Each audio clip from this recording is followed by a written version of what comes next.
वैसे दोस्तों, अगर के पॉप म्यूजिक को सुनने, अमेरिकन मूवीज को देखने, भागने की कोशिश करने या फिर आग लगे घर में सुप्रीम लीडर्स की फोटोज को छोड़कर अपनी और अपने बच्चों की जान बचाने जैसे बड़े क्राइम के बाद भी आपको अगर सजाए मौत नहीं सुनाई गई तो इसमें खुश होने की ज़रूरत नहीं है, क्योंकि इसके बाद शायद आपको अपनी पूरी ज़िंदगी कंट्री में अलग अलग रिमोट प्लेसेस पर बने पिसल्स कैंप्स में गुजारनी पड़ेगी। जो कैंप्स आइसोलेटेड कंट्री में मौजूद एक और आइसोलेटेड जगह है जहां के लोग बाकी कंट्रीज से भी इकट्ठे होते हैं। एक रिपोर्ट के मुताबिक नॉर्थ कोरिया के एक कैंप में 1.5 लाख से 2 लाख लोग बंद हैं, जिन्हें सुबह 5 बजे से लेकर देर रात तक माइनिंग और कंस्ट्रक्शन साइट्स पर काफी ज्यादा काम करना होता है। लेकिन इसके बावजूद इन्हें काफी कम खाना दिया जाता है, जिसके चलते 40% लोग न्यूट्रिशन की कमी की वजह से मारे जाते हैं। और यहाँ रूल और रेगुलेशन ना होने की वजह से औरतों और बच्चों के साथ फिजिकल और मेंटल टॉर्चर तो काफी आम सी बात है, क्योंकि यहाँ के प्रिजनर्स कुछ कर नहीं सकते।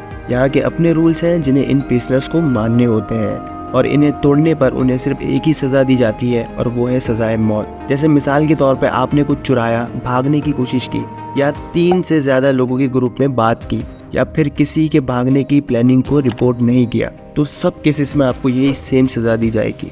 नॉर्थ कोरिया से भागे अमेरिका पहुंचने वाले एक शिंग डॉग युग बताते हैं कि मैं इसी तरह के एक कैंप में पैदा हुआ था, और बचपन से ही इस कैंप में रहने की वजह से उन्हें बाहर की दुनिया के बारे में कुछ मालूम नहीं था। उन्हें ये भी नहीं पता था कि नॉर्थ कोरिया के अलावा भी कोई दूसरा मुल्क मौजूद है। उन्हें बस भूख और दर्द समझ में आता था। उनके मुताबिक कैंप में रहने वाले लोगों के लिए प्यार और घर जैसा कोई कॉन्सेप्ट मौजूद नहीं था। वो इसका एग्जाम्पल देते हुए एक स्टोरी शेयर करते हैं। दोस्तों, वो कहते हैं कि एक बार मेरी आंखों के सामने एक लड़की को पीट कर मार दिया गया क्योंकि उसने खाना चुराया था, और लेकिन उसको देखकर मुझे कुछ महसूस नहीं हुआ। इसके अलावा एक बार तो मुझे और मेरी फैमिली को खींचते हुए बाहर लाया गया और मेरी आंखों के सामने मेरी माँ और भाई को गोली मार दी गई, लेकिन उस दौरान भी मुझे कुछ महसूस नहीं हुआ। मुझे बस इतना पता था इन्होंने रूल्स तोड़े हैं और इन्हें इसकी सज़ा दी गई है। इन कैंप्स की एक और ख़ास बात यह है यहाँ पर होने वाली शादियाँ। जी हाँ दोस्तों, आपने बिल्कुल सही सुना। इस कैंप्स का वर्क फोर्स काउंट लगातार बरकरार रखने के लिए बच्चे होते रहना, इस बात को इंश्योर करने का काम इन कैंप्स के गार्ड्स का होता है। यहाँ किसी को भी अपने पार्टनर सिलेक्ट करने की आज़ादी नहीं होती, बल्कि मैच मेकिंग तो इस तरह होती है कि तुम दोनों अब से हस्बैंड वाइफ और बस हो गई शादी। 2019 में north Korean state sponsor TV channel में ये अनाउंस किया गया कि जो भी अपने एरिया में होने वाली इलीगल एक्टिविटीज की जानकारी देगा उसे गवर्नमेंट $6 से $7 तक इनाम देगी। अब क्योंकि नॉर्थ कोरिया लोगों के लिए ये बहुत बड़ी कीमत है, तो आपको क्या लगता है लोगों ने क्या किया होगा? रिपोर्ट किया होगा? वैसे देखा जाए तो नहीं।